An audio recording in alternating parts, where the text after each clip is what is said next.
Hi guys, welcome back to the Chloe Lynn channel.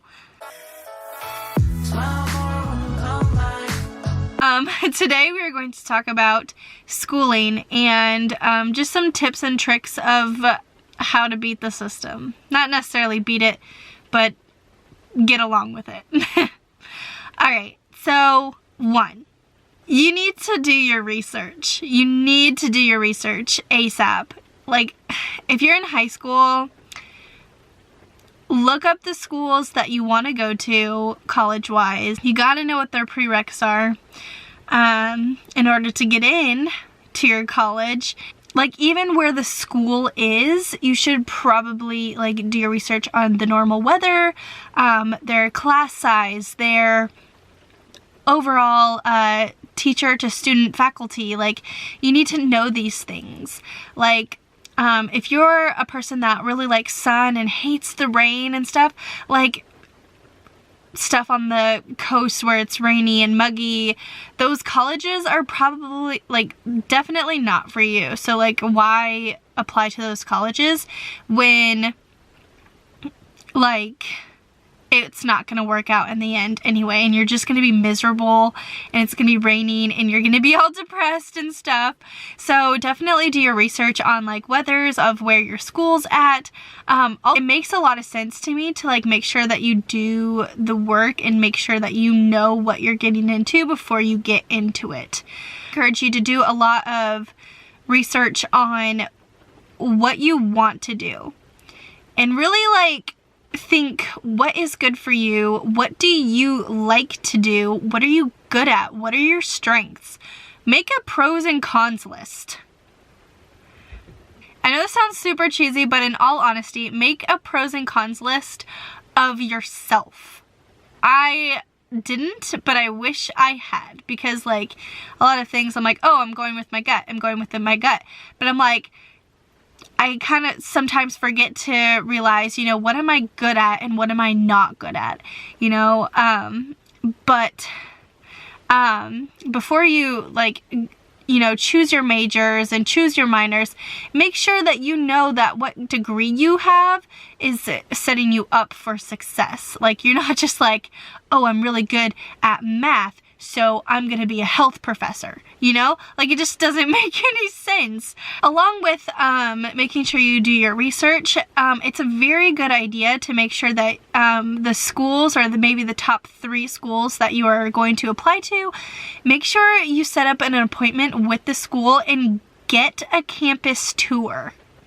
I know it sounds a little weird in like freshman school sort type, I don't know, like little kid stuff, but honestly it makes a big difference in the end, knowing that you did the tour, you asked your questions that needed to be asked by the people that are there. You get to see what campus is like and what the overall student life feels like, the atmosphere. Everything that you need to know about that school is going to be taken care of, and like all of your questions and stuff, it's going to be taken care of while you're at that tour. Now, I only went to 2 tours. I went to one of the schools that I did go do a tour, but there was a lot of, like, on one of my schools, I did the tour and I was just like, you know, the classroom sizes are so big, and I don't think I would, you know, pay attention well when there's, you know, 400 students in my class, whereas the school that I picked only has 30 students per class, and you get like more one-on-one time with the teacher and the professor, and you just get the better learning experience. If that's not you, then you should probably do the campus tour and pick the ones that have the big classes, you know?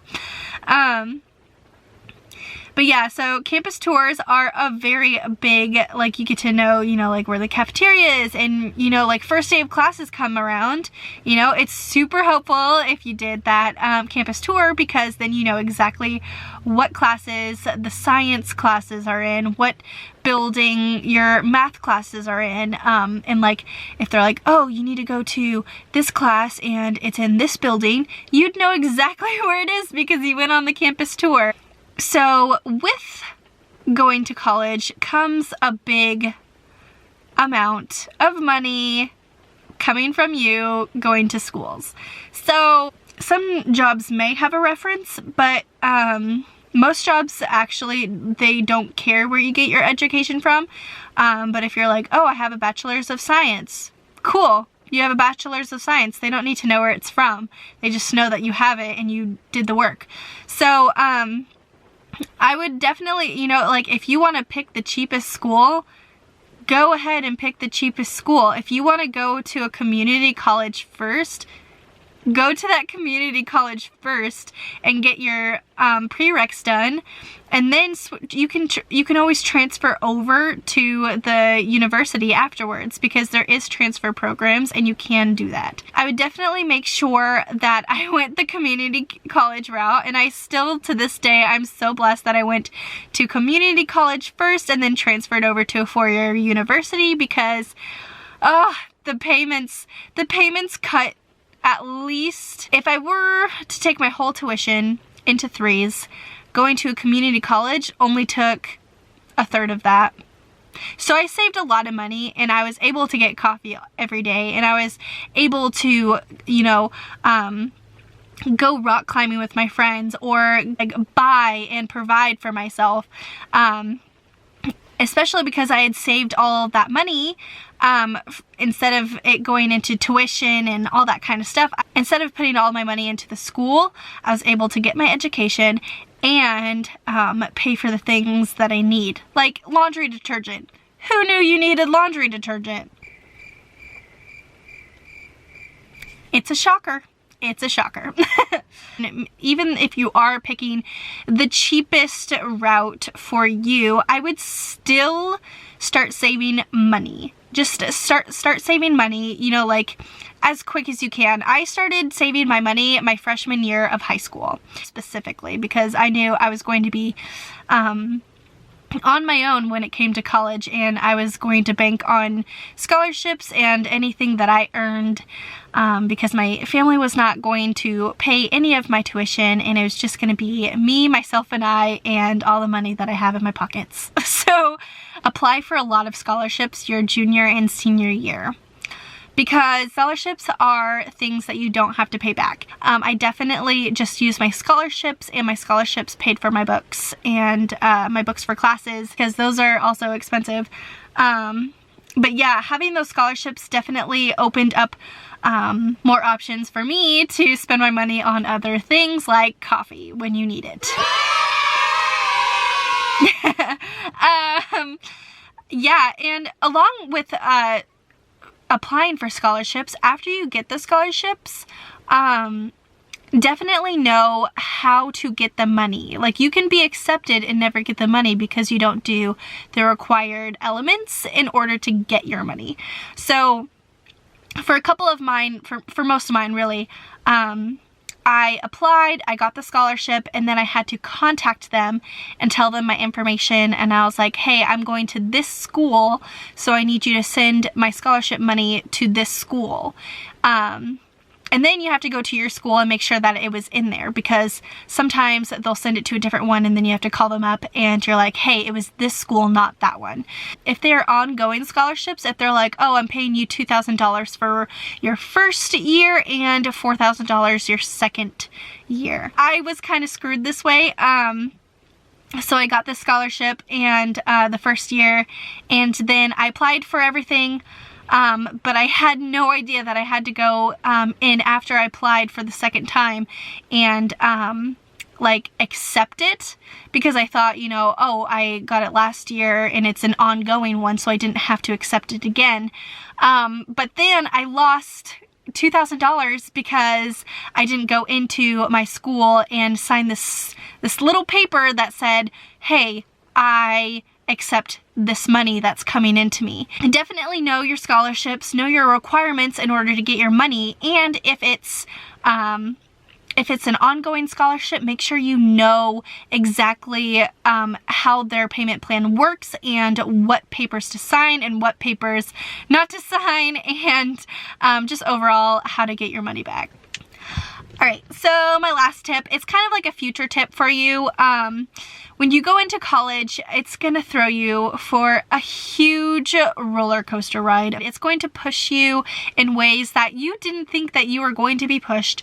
The long nights of studying and the homework and the test and the pre-readings and the books and, you know, gas and housing and, you know, above all of that, know what you want to do, your dislikes and likes, you know, like what were you made to do? For me, I had the choice of, you know, do I want to go a biology major or do I want to do a kinesiology major?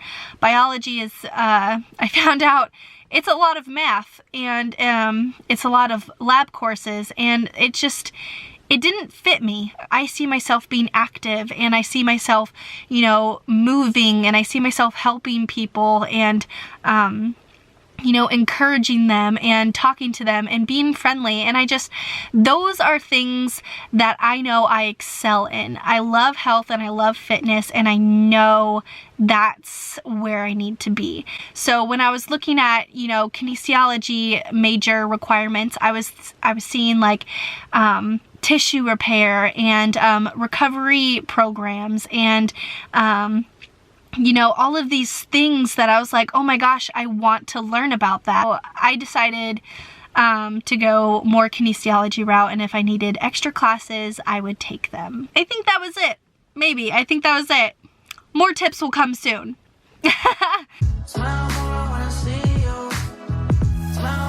So that is today's video. I hope you enjoyed it. I hope you got some information about it. If you like these kinds of videos, please like and subscribe down below. It's very helpful for me to know what videos you do like and what videos you don't like, because I do like to make these videos for you guys, and I do believe that adulting is hard, and I think I want to make coming into the adulting world as easy as possible and give you guys information so you don't get stumped like I do. I really want to see everyone succeed in life, and that's just part of me. I just want to see everyone happy. Alright, I hope you have a fantastic day or night. I'm not entirely sure what time you are watching this video, but I hope it's a good time. Alright, I'll see you guys. Bye! You can never stress a thing, but we gon' go another day when we don't disagree.